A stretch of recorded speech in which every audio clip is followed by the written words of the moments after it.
Put the gun down, or I put a bullet in her first. Naomi Ellison didn't flinch. 6 years authenticating stolen art across 3 continents, and this was the first time a client had decided her honesty was worth a corpse. "It's a forgery," she said, her voice steady even with a pistol aimed at her chest. "The brushwork on the left panel is wrong. Whoever painted this studied Kim Wanke's technique. They never held his hand." Director Yoon didn't look at her. He looked at the man standing behind her. "You don't understand what she is to this family," Yoon said, not to Naomi, not even to the room. To the man behind her, like it was a warning he'd been saving. Naomi felt him before she heard him, a stillness so absolute that the armed men in the room straightened like dogs catching a scent. "She's not lying." The voice was low, cold, certain. "Lower the gun, Director, and explain what you meant by that." Chairman Kang Ji-hoon stepped past her, close enough that she caught the scent of cedar and gun oil. He didn't raise his voice. He didn't need to. Yoon's hand began to shake. "Nothing. A figure of speech." "You don't make figures of speech, Yoon. You make calculations." Ji-hoon's eyes hadn't left him. "You forged an $11 million painting to hide a hole in the Foundation's books, and you were about to shoot the only person in this building honest enough to tell you the truth. Now you want me to believe the last thing you said before that was nothing." A metallic click echoed through the vault, not Yoon's safety, someone else's. Someone who'd been waiting for permission. The gun hit the marble. Ji-hoon didn't ask about Yoon's comment again. Naomi noticed that. She filed it away the way she filed a hairline crack under old varnish, not urgent, not forgotten. 20 minutes later, she sat in the back of a car she hadn't agreed to enter, watching Gangnam smear past the window in gold and glass, trying to make her hands stop shaking. "You saved my foundation $11 million, Ji-hoon said finally, "and kept a very public scandal off my desk. I settle debts in person. Dinner. Tonight, if you're willing." "What did Director Yoon mean? What I am to your family?" Something closed behind his eyes, not evasion. Recalibration. "A man with a gun on him says a great many things that don't mean anything." He held her gaze, and there was nothing performed in it, even in the deflection. "I'd rather it not go that way, but it's your choice, Ms. Ellison, not mine." She should have told the driver to stop the car. She didn't. But she remembered the sentence. She would keep remembering it for weeks. Her name was Naomi Ellison, 31, born in Atlanta, raised by a mother who cleaned houses in neighborhoods she'd never be invited to eat dinner in. She had built a life in Seoul on the strength of one talent. She could look at a brushstroke and tell you which decade made it. She could not explain why a man's soul whispered about in the same breath as its mafia kept texting her a week later, asking careful, specific questions about 17th century Korean ceramics that felt like they were circling something else entirely. "He wants something," said Chidinma Kai Adami, her business partner, over lukewarm coffee in their cramped Itaewon office. "It's not like that." "It's exactly like that." Kai didn't look up from the invoice she was reconciling. "Men like Kang Ji-hoon don't do favors, Naomi. They do investments. You solved his problem. Now he owes you, and men like that hate owing anyone anything." Naomi didn't have an answer she believed. Then he called her directly, no assistant, no formality, and said 4 words that ended the pretending. "I need your eye." Item wasn't in a gallery this time. It was a warehouse near Incheon, a vase wrapped in shipping blankets, and the mark near its base that turned Naomi's stomach cold. "This isn't a replica," she said. "This piece was reported missing from a private collection in Kaesong, 11 years ago." Something in the name Kaesong snagged at her, faint and wrong, like a word in a language she'd forgotten she used to speak. She almost said something about it, but let it go. "There were 4 pieces in the manifest," Ji-hoon said. "There are 3 here." A man near the loading door, one of the logistics team, a badge clipped to his coat, hadn't moved in the last 10 seconds. Naomi only noticed because stillness in a room full of working men was as loud as a shout. "Someone's skimming your own shipments," she said, quieter now, watching the man's shoulders instead of the vase. "Someone with an authorization code that only 6 people in this company have."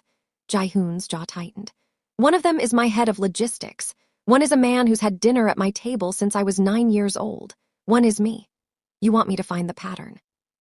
I want you to find out how deep it goes before it finds you first." Man by the loading door had gone back to his clipboard, too smoothly. Naomi didn't say anything about it in the warehouse. She waited until they were in the car. "Someone heard the count," she said. "The man by the door. He wasn't checking a manifest, Ji-hoon. He was listening to us." Ji-hoon's expression didn't change, which frightened her more than if it had. Then whoever's skimming these shipments already knows what you found. Which means the next 9 days aren't a research problem anymore. He looked at her. They're a countdown. Forgery gave her the first real lead 9 days later, alone in her office at midnight, Kai Long gone home. Naomi had gone back through her own authentication notes on the fake Kim Wanky and found something she'd noted almost as an aside, a chemical compound in the varnish that hadn't been commercially available in Korea until 18 months after the painting was supposedly made. 18 months.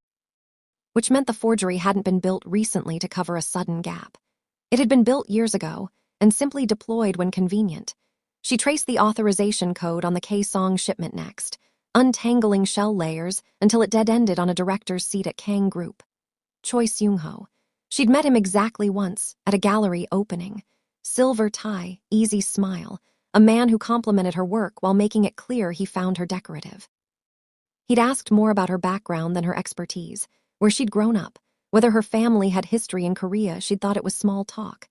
Now she wasn't sure anyone in this story asked her a small talk question by accident. She called Ji-hoon at 2:47 in the morning. He picked up on the second ring, no trace of sleep in his voice.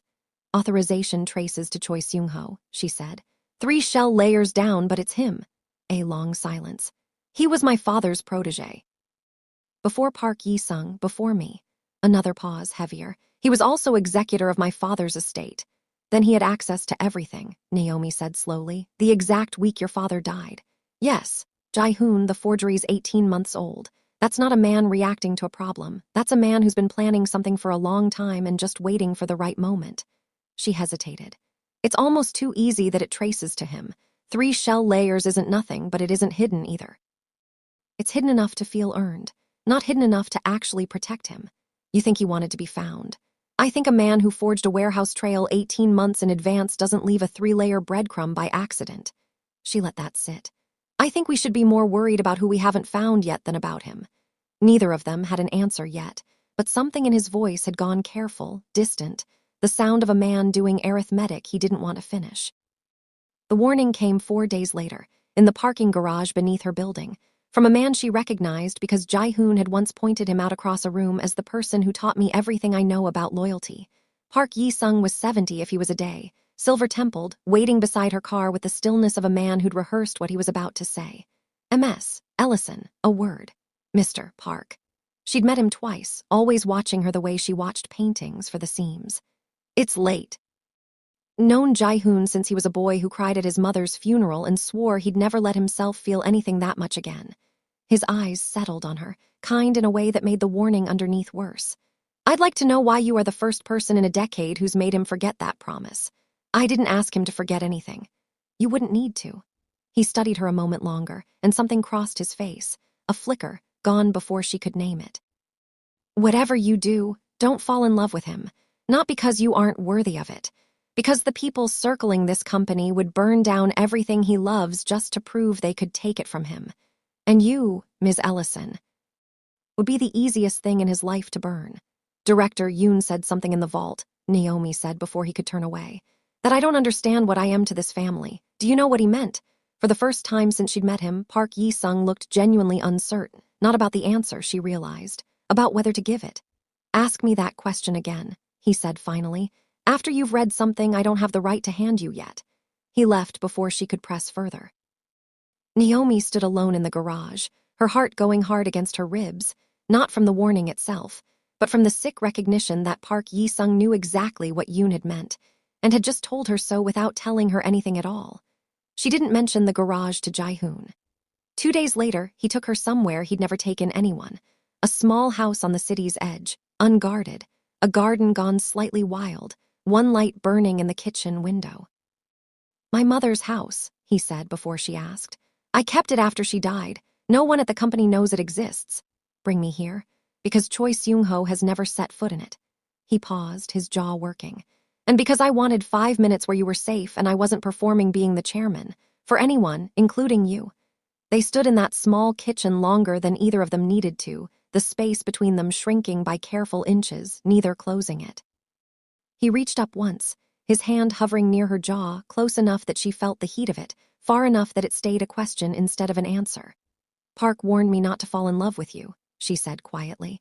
And then he told me to ask him something again, once I've read a document he wouldn't give me. What haven't you told me about your family and mine, Ji-hoon? Something moved across his face, not surprise. The look of a man watching a door he'd been holding shut start to give. I don't know yet. I swear to you, I don't know. His hand didn't close the distance. He let it fall instead, a decision that cost him visibly. But I'm starting to think we're not the first two people this house has kept secrets for. Headlights swept the kitchen window before either of them could say anything else. Ji-hoon went rigid, already reaching for a weapon she hadn't realized he'd been carrying all evening. Stay behind me, he said, his voice gone flat and lethal. That's not one of my cars. His grip on the weapon didn't loosen, but the set of his shoulders changed the moment the car door opened and a familiar voice cut through the dark. Ji-hoon, it's Yi-sung. Lower the gun before you shoot an old man for parking badly. Tension in the kitchen didn't leave. It redistributed from the immediate threat of a stranger to the colder unease of someone who wasn't supposed to know this house existed. You said no one follows me here, Naomi said quietly. No one does. Ji-hoon didn't lower the gun until Park Yi-sung stepped fully into the light, hands visible. Which means you found this place on purpose. How? Your mother showed it to me herself, the year she planted that garden. Park's eyes moved between them, cataloging the distance, or lack of it, with the same precision Naomi used on canvas. I came because Choi Seung-ho filed an emergency board motion an hour ago. A forensic audit of the Kaesong shipping manifests, conducted by an outside firm of his choosing. He's getting ahead of what Naomi found. He's doing more than that. Park's mouth tightened. He's asking the board to have the original manifest sealed as disputed evidence pending the outcome of his audit. If the board grants it and Choi has the votes to grant it, those documents stop being usable by anyone, including us. Naomi felt the floor of the last 9 days shift. He's not trying to discredit the evidence. He's trying to make it disappear. Legally. Quietly. In a way no court will ever call theft. Park looked older, suddenly, in the kitchen light. And he's named a second target. Ms. Ellison's authentication contracts with the Foundation and her personal history. He's suggesting to the board that she didn't identify that forgery through expertise. That she already knew, because she was placed in that vault to protect the very smuggling operation she's now claiming to expose. Kitchen went very quiet. Met the man once, Naomi said. At a gallery opening. I believe you, Park said. It doesn't matter what I believe. It matters what a room full of powerful men can be made to believe about a woman they've decided is inconvenient. And Choi Seung-ho has spent 30 years learning exactly how to make that happen. Ji-hoon set the gun down with a precision that frightened Naomi more than if he'd thrown it. Then I call an emergency session myself. Tomorrow. I present the routing evidence before he can spin the narrative. With what proof once it's sealed? Park's voice sharpened. You cannot save her by standing in front of her, not this time. So I do nothing while he takes the only proof we have. You let me handle the part that's mine to handle, Naomi said. If you fight this publicly, it stops being about the evidence and starts being about us. Something moved behind Ji-hoon's eyes, not calculation. Fear. I told you I wasn't going to be careful about this. Then do the harder thing, Park said quietly. Let the board seal what they're going to seal. Publicly, you accept it, a chairman who trusts process. Privately, help her build something they can't touch before the vote happens. He hesitated at the door, and for a moment looked like a man deciding whether to say one more thing. He didn't. He left instead, and Naomi filed that hesitation next to the one in the garage. The board granted the seal 3 days later. Not eventually. Not after a fight. In a 14-minute session, on a unanimous procedural vote because, as Park had warned, nobody on that board needed to believe Choi Seung-ho's story to protect the company from the appearance of scandal. They only needed a reason to make the question go away. Naomi watched the ruling arrive by email at 6:04 in the morning and read it 3 times before the words stopped rearranging themselves. The original Kaesong shipping manifests are hereby designated disputed evidentiary material, unavailable for external authentication pending resolution of internal audit. Every document she'd used to trace the authorization code, gone, not destroyed. Worse, frozen in a filing cabinet she no longer had legal access to, doing nothing for anyone except Choi Seung-ho, for however long he wanted it to do nothing. She called Ji-hoon. He already knew. He didn't just slow us down, she said. He took the floor out from under the entire case. Everything I traced, the shell layers, the authorization code, all of it, it's still true. I just can't prove any of it anymore, not with paper. Then we get you access another way. I can have counsel challenge the seal. You can't, and you know it. You challenge it, you're the chairman using his lawyers to force open evidence that implicates a company he owns. It confirms exactly what Park said would happen. Naomi pressed her palm flat against her desk, steadying something that wasn't the desk. He didn't beat the evidence, Ji-hoon. He beat the system the evidence lived in. That's smarter than forging a painting. That's a man who understood before either of us did that the fight was never going to be about what's true. It was always going to be about who controls the room where truth gets decided. Silence on the line. Then quieter. I'm sorry. Be sorry. Be useful. Her voice steadied as she said it, the fear from an hour ago starting to burn into something sharper. I don't need the manifests anymore. I need to prove the same thing a different way, a way that doesn't live in a filing cabinet Choi Seung-ho's audit committee controls. Kai found her that evening staring at an inbox of canceled consultations, 3 galleries, gone within 48 hours, no explanation given, none needed. Not even waiting for the audit to finish, Kai said. Reputation doesn't wait for verdicts. It just needs a question mark next to your name. Naomi closed the laptop before she had to watch another client disappear in real time. Kai didn't sit down right away. She stood by the window a moment too long, and Naomi, who had spent 6 years learning to read the difference between a hesitation that meant nothing and a hesitation that meant everything, noticed. What? Naomi said. Nothing. Kai pulled a chair around, facing her. Did you sleep with him? Kai, I'm asking because it changes what we're dealing with. Something in Kai's voice had an edge Naomi hadn't heard before, not judgment. Guilt, dressed as bluntness. If this is real, Choi Seung-ho doesn't need evidence. He just needs the perception. It's true, and I don't regret it. Naomi studied her partner's face. Why does it sound like you're asking me something else? Kai didn't answer that directly. A few months ago, before any of this, before the vault, a research firm reached out to us. Market analysis, they said. Wanted background on our client relationships, our sourcing networks, whether we had any connections to older Korean export families. Paid well. I did it because we needed the money and it sounded like nothing. She finally met Naomi's eyes. I didn't ask who they were working for. I should have asked who they were working for. Office went very still. Kai, I don't know that it's him, Kai said quickly. I don't know that it's connected. I'm telling you because I can't stop thinking about it, and I'd rather you hate me for a guess than find out later I sat on it. Her hands weren't quite steady on the invoice she wasn't reading anymore. I gave a stranger information about you before any of this started, Naomi. I don't know what they did with it. I just know the timing doesn't sit right, and neither do I. Naomi didn't say anything for a long moment. 6 years of reading forged brushstrokes, and she couldn't immediately tell whether what she was looking at was betrayal, or just a woman who'd made an ordinary mistake at an ordinary time that had, in hindsight, stopped being ordinary. Find out who paid you, she said finally. Tonight. I need to know if this is coincidence or if I've been walked into a room I didn't know I was standing in. It was Kai, 3 nights later, who found the second discrepancy, working late, chasing down the research firm's payment trail as much as chasing the export license she'd originally been looking for. Your grandmother's name is in here, Kai said, quiet, staring at the screen. Not directly.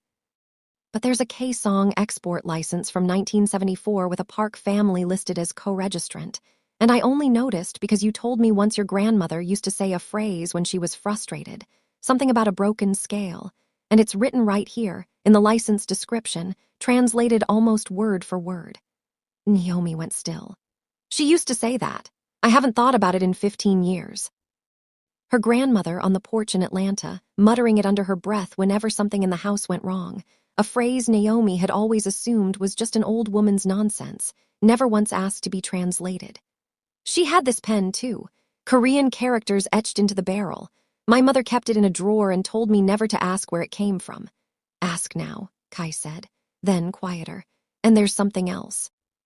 The research firm that paid me, I traced the account 2 nodes back before it dead ends behind a law office in Uedo. I don't have a name yet, but I have the law office. It's the same firm that filed Choi Seung-ho's emergency board motion 3 days ago. Naomi didn't call her mother that night. She wasn't ready to. But she photographed the license, sent nothing anywhere, and sat with both discoveries until dawn, the family thread and the betrayal thread, arriving in the same hour, refusing to stay separate. She brought the license to Ji-hoon the next evening, not to the small house this time but his office late, the tower emptied out around them. She didn't mention Kai yet. She wanted to see his face when he read the name first. A broken scale, she said, sliding the photograph across his desk. It's a phrase. My grandmother used to say it. It's in a 1974 export license, K-Song, a Park family co-registrant. Ji-hoon read it twice, and something crossed his face that she hadn't seen from him before. Not the composed calculation of a chairman, something closer to dread. Park, he said slowly. That's not the same person as the smuggling authorization, that's decades earlier. I know, I think that's the point. Naomi sat across from him. Whatever Choi Seung-ho is doing right now, the forgery, the manifests, the board audit, I don't think that's the story, Ji-hoon. I think it's the noise on top of the story. She paused, and I think he already knows that. Kai was paid, months before I ever walked into your vault, by a firm that traces back to the same lawyers who filed his motion. Someone wanted to know whether I had a connection to K-Song before I knew it myself. Ji-hoon's expression went very still. He wasn't reacting to what you found in the warehouse. Naomi held his gaze. I think he was waiting for me to find it. I think the whole investigation, the code that traced to him in 3 convenient layers, the audit timed the moment we got close. I think we didn't stumble onto his plan, Ji-hoon wanted us to. His phone rang before either of them could sit with that any longer. He didn't want to answer it. She watched him not want to. He answered it anyway, and his face went from reluctant to ash-white in the space of a single sentence. That again, he said into the phone, his voice gone flat. Naomi watched him listen, watched something break open behind his eyes. They found Choi Seung-ho's father's name in a second set of shipping records, he said, lowering the phone slowly. Attached to the exact same warehouse where my father built this company. The same year Park Soon-ye's export license disappeared from every registry in K-Song. He looked up at her, and for the first time since the vault, she saw real fear in him, not for himself. Naomi. Director Yoon knew something in that vault he wasn't supposed to say out loud. I think somebody built the wall between our families on purpose, and I think Choi Seung-ho has known exactly where every brick is for longer than we've been looking. The room hadn't been opened in 11 years, and it smelled like it, dust and cedar, and the particular staleness of grief sealed behind a door nobody had the courage to walk through. Ji-hoon stood in the doorway a long moment before he crossed the threshold. Naomi understood, watching him, that this cost him something no boardroom or gunpoint negotiation ever had. My mother kept everything from before she married my father, he said, his voice low. Letters, photographs, things she never showed him because he didn't like being reminded she'd had a life before Kang Group. He knelt at a cedar chest beneath the window, his hands not quite steady on the latch. I always assumed it was sentiment. I never thought to ask if it was evidence. Beneath folded silk and yellowed letters lay a ledger. Leather-bound, water-stained, the ink faded but legible. Naomi knelt beside him and read the first page and felt the floor of the last month shift permanently beneath her. Import-export. 1974, 2 signatories. Her finger traced the names and her breath caught. Kang Sang-hyun, and she translated the Hanya carefully, though some part of her had already known. Park Soon-ye, my father's original partner. I've never heard that name in my life. I have. Her voice had gone thin. That was my grandmother's name before she left Korea, before she became Naomi Ellison in Atlanta and never spoke about any of this again. She turned the pages with careful hands, watching the entries thin, a second set of signatures replacing her grandmother's, and then stopped, fingers going still against the binding. There's a page missing, she said. Ji-hoon looked up. What do you mean missing? I mean removed. Naomi tilted the ledger toward the window light, running her thumb along the spine where the paper met the binding thread. See the stub right there at the fold. Something was torn out. And this, she touched the page that followed it. This one was added later. The paper stock doesn't match anything else in the ledger. Wrong fiber weight, wrong aging pattern.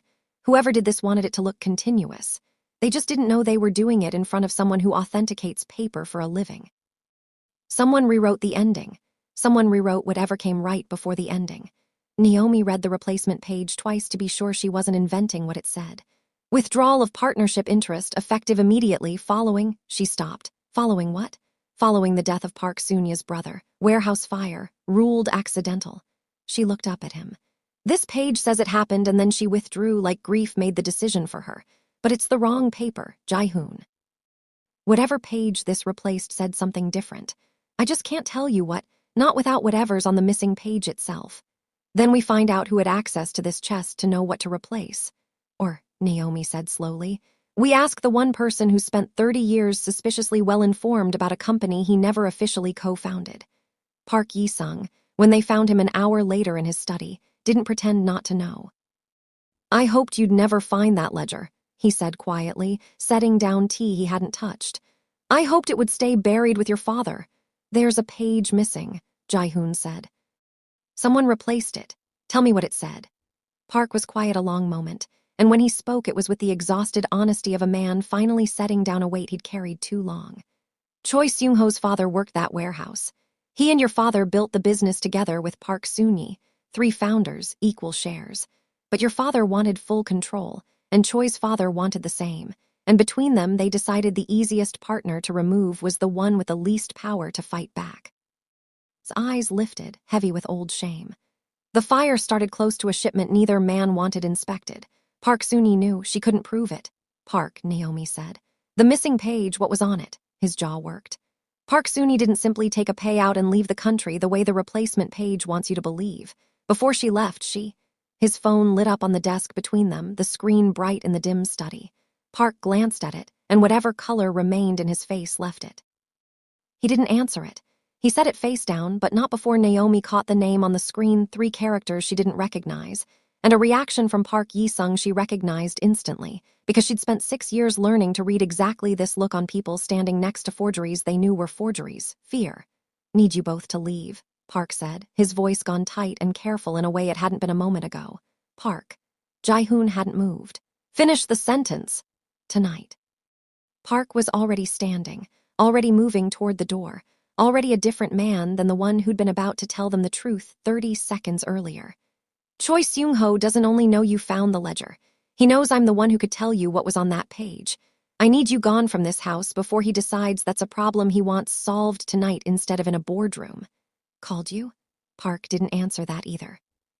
He ushered them out with more force than either of them had ever seen from him, and the last thing Naomi saw before the study door closed was Park Yi-sung picking the phone back up, already dialing, his hand shaking in a way 70 years of composure hadn't prepared her to watch. They didn't speak again about it until they were back in Ji-hoon's apartment, the city glittering indifferently below the window.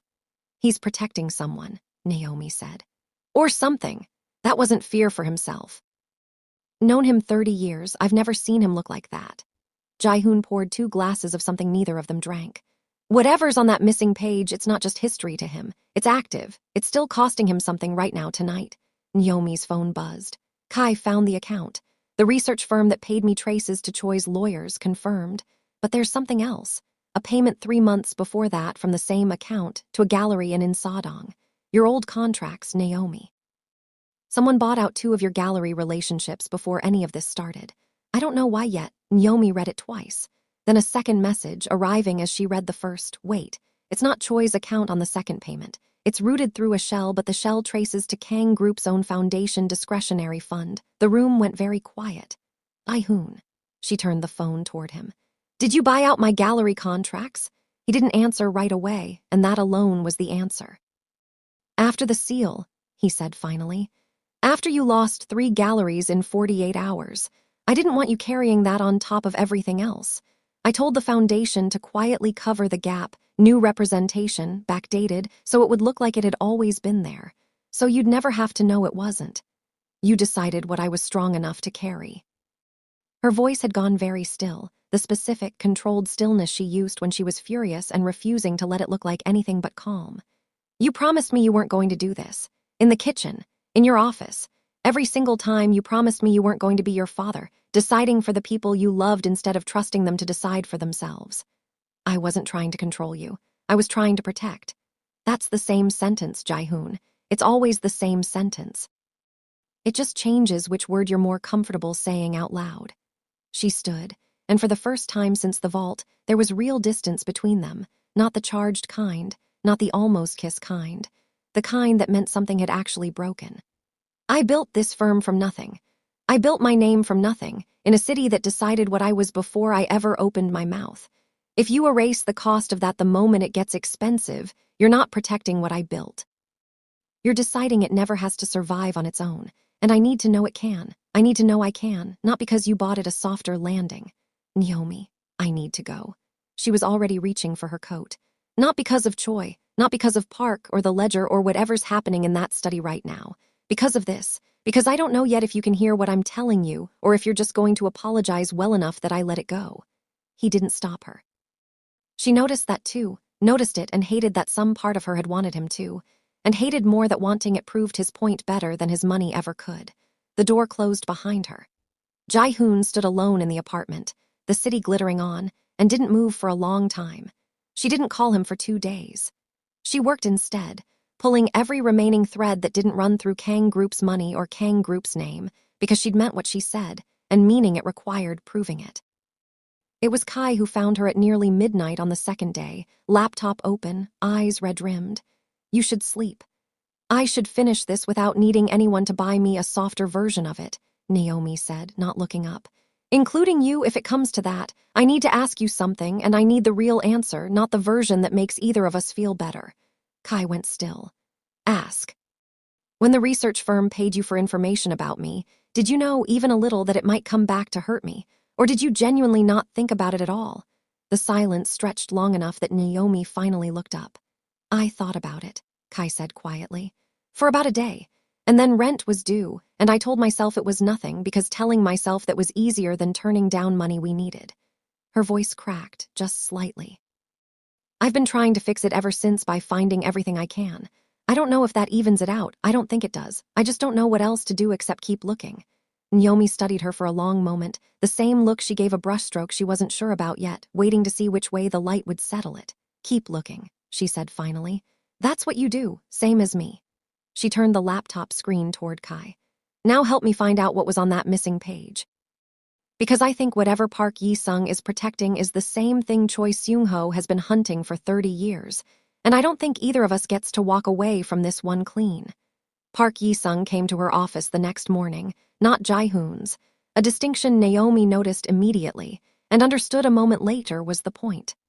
Owe you the rest of the sentence, he said, before she could ask. I've spent 2 days deciding whether telling you finishes what your grandmother started or finishes what got her brother killed. I've decided I'm too old to keep choosing the second thing. Naomi set down her pen. Then finish it. Suni didn't only lose her equity stake when she left Korea. Park sat, hands folded, the weight of 30 years visibly leaving his shoulders as he spoke. She hit it. Before your grandmother signed the withdrawal papers, she quietly transferred her remaining share, a minority stake but a real one, into a dormant offshore holding under a name that wasn't hers. She didn't lose the company, Ms. Ellison. She buried her claim to it on purpose and waited for someone safe enough to find it. Naomi went very still. She didn't run. She retreated.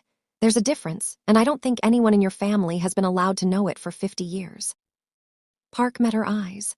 Choi Seung-ho has been trying to locate that holding for the better part of a decade, not to expose it, to acquire it quietly before anyone with a blood claim ever learned it existed. He believes, not entirely wrongly, that his family is owed restitution for what happened in that warehouse. He simply decided he's the only one entitled to collect it. That's why the phone call frightened you. The call was Choi Seung-ho, informing me he already knows I've told you this much, and suggesting I stop before I tell you the rest. Park's jaw tightened. The rest is this: the holding is still active. It has been earning interest, quietly, invisibly, for 50 years, and it is legally traceable to a living descendant of Park Suni, the moment that descendant knows to look. Naomi felt something settle in her chest that had nothing to do with vindication and everything to do with grief finally given somewhere to go. She didn't lose everything, she said quietly. She left something behind on purpose, for someone. You, Ms. Ellison, whether she knew your name or not. Park stood, weary but lighter. Choi Seung-ho has spent 30 years hunting a ghost. You're not a ghost. You're the plan she never got to finish. She went to Ji-hoon that evening, not because 2 days had healed anything, but because what Park told her didn't belong to her alone anymore, and pretending otherwise would have made her exactly the kind of person she'd accused him of being. He didn't ask her to sit. He didn't apologize again, either. She noticed that too, noticed the visible effort it cost him not to fill the silence with the same sentence he'd already said twice. I found the dormant equity stake, she said instead. My grandmother's from 1974, it's still active. It's legally mine to claim. She let that land before continuing. I'm not telling you because I want Kang Group's lawyers to file it for me. I'm telling you because you deserve to know before it becomes a board matter, and because I wanted to see whether you could sit there and let me finish a sentence without deciding what to do about it for me. Something in his posture changed, not relief. Restraint, actively chosen, visible in the set of his jaw. What do you need from me? What should we do? Not let me handle the filing. What do you need? Nothing yet, she said. I need you to keep doing exactly what you just did. A small, tired smile. You're learning. Had 2 days to think about very little else. He didn't move toward her. I bought back a softer landing for you because watching you lose something hurt more than I knew how to sit with. That was never about you, Naomi. It was about what I couldn't stand feeling. I understand now that isn't protection. It's just moving my own fear onto you and calling it love. He held her gaze, steady. I don't know how to promise I'll never want to do it again. I can only promise that the next time I want to, I'll tell you I want to instead of just doing it. That's the first true thing you've said about it. She crossed the room herself, closing the distance he deliberately left open. I'm not asking you to stop caring what happens to me. I'm asking you to trust that I can survive the hard version of things without you making them soft behind my back. Walk beside you, he said, instead of in front of you. You already know the line. Now live in it. She let her forehead rest against his. Not a kiss yet, just proximity, earned the slow way this time. Choi Seung-ho is about to find out I know what he's been hunting for a decade. That's going to be the most dangerous conversation either of us has this year. I need you standing next to me for that one, not in front. To you, he agreed. I promise you that much. Board convened 4 days later, called not by Ji-hoon, but by Park Yi-sung, presenting the second Geneva finding. A supplementary report, commissioned quietly by Naomi using her own resources and her grandmother's newly reactivated legal standing, cross-referencing the 1974 founding documents against the dormant holdings registration. Choi Seung-ho sat through the presentation without moving. When it ended, he didn't deny a single line of it. This changes nothing, he said, and gestured to the board's own counsel. The original manifests remain sealed under this board's own ruling. Whatever Ms. Ellison believes she's proven it using documents this room has already declared inadmissible. You can't authenticate a conspiracy using evidence you yourselves locked away. A murmur moved through the room. He was right procedurally, and he knew it. Not authenticating the sealed manifests, Naomi said, standing. I'm authenticating this. She placed the ledger's replacement page on the table, beside a second sheet. The paper analysis Geneva had run independently. This page was inserted into a private family ledger to rewrite what actually happened to Park Soon-hye. The paper stock dates it to within the last 18 months. The same 18-month gap in the forged painting's varnish, Mr. Choi. Same forger. Same hand. You didn't just falsify a smuggling trail. You falsified the historical record of your own father's crime to make sure no one could ever prove it was 2 men, not 1. Choi's composure cracked visibly for the first time. My father was a footnote in another man's guilt. I only corrected the record. You corrected it to protect him, Naomi said. The same way Kang Sang-hyun protected himself. You spent 30 years believing you were exposing an injustice. You were finishing it. Choi's hand went still on the table. Then, quietly, devastatingly, you think you discovered any of this? His eyes moved to Ji-hoon, then back to Naomi. Director Yoon's comment in the vault, the warehouse discrepancy timed to your visit. The audit filed the exact week you traced the code to me. None of it was luck, Ms. Ellison. I was told years ago that a Park descendant might resurface someday looking for Park Soon-hye's name. I made certain that if she ever did, Director Yoon would know exactly who she was the moment she walked into a room. You didn't stumble into this company's secrets. His voice dropped, almost gentle, almost regretful. I let you find every single one of them because I needed a Park descendant standing in this boardroom to make the reckoning permanent. I just didn't expect to be standing here explaining that I lost control of my own plan somewhere around the moment you fell in love with him. Room went silent. Naomi felt the opening line of a night that now felt like a lifetime ago settle into new, colder shape. You don't understand what she is to this family. Director Yoon hadn't been improvising in that vault. He'd been following instructions, waiting years for exactly this woman to walk through exactly that door. Then let me finish what you started better than you did, Naomi said, and something in her voice made even Choi go still. You built your entire case on the belief that the only way anyone remembers the truth is if someone with power forces the room to look at it. My grandmother didn't wait for permission from this board 50 years ago. She hid her claim inside your own founding documents and trusted that someday someone would be capable enough to find it without needing you or Kang Sang-hyun or anyone in this room to hand it to her. She placed the final document on the table, the reactivated equity registration, notarized that morning, entirely independent of Kang Group's legal team. I am not asking this board to believe me because the chairman loves me. I am asking you to look at proof that exists whether he does or not. You spent 30 years making sure a black woman with no family name in this country would be the easiest person in the building to erase.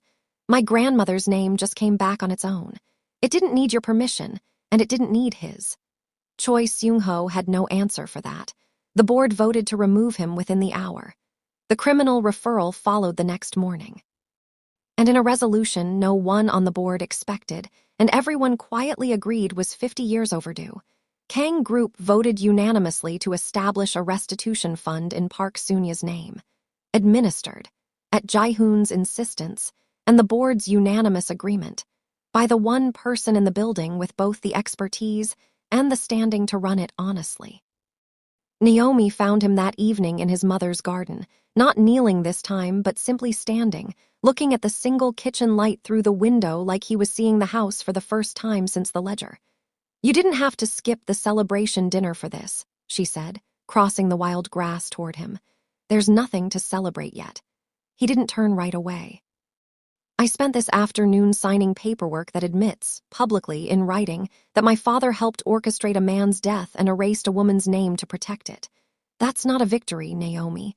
That's the beginning of learning to live with what I inherited without pretending it isn't mine to answer for. It's both." She stood beside him, close enough that her shoulder found his. "You could have buried it the way your father did. You didn't. That's not nothing. Park warned you once not to fall in love with me. He wasn't entirely wrong, too."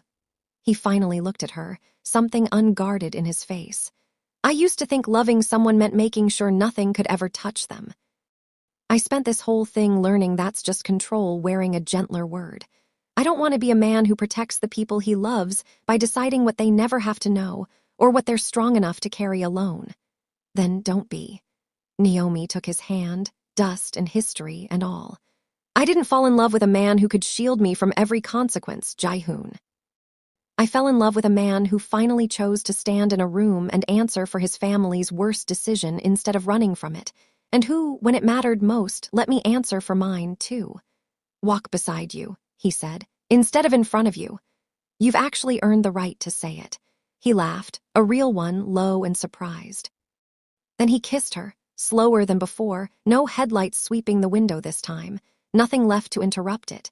Just two people standing in a garden his mother had planted and never lived to see finished, choosing each other with nothing hidden between them anymore. Somewhere behind them, the kitchen light kept burning, the one nobody had ever thought to turn off. It didn't feel like an old wound anymore. It felt, for the first time in 11 years, like it was waiting for someone to finally come home to it. Naomi Ellison, who had spent her whole career knowing the difference between what something claimed to be and what it actually was, looked at the man beside her and understood, without needing to authenticate a single thing about it, that this was real.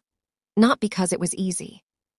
Because it was chosen, in the open, by two people no longer willing to protect each other by hiding the truth of who they were. And because, in the end, it was her grandmother's patience, not anyone's power, that had made the truth impossible to erase.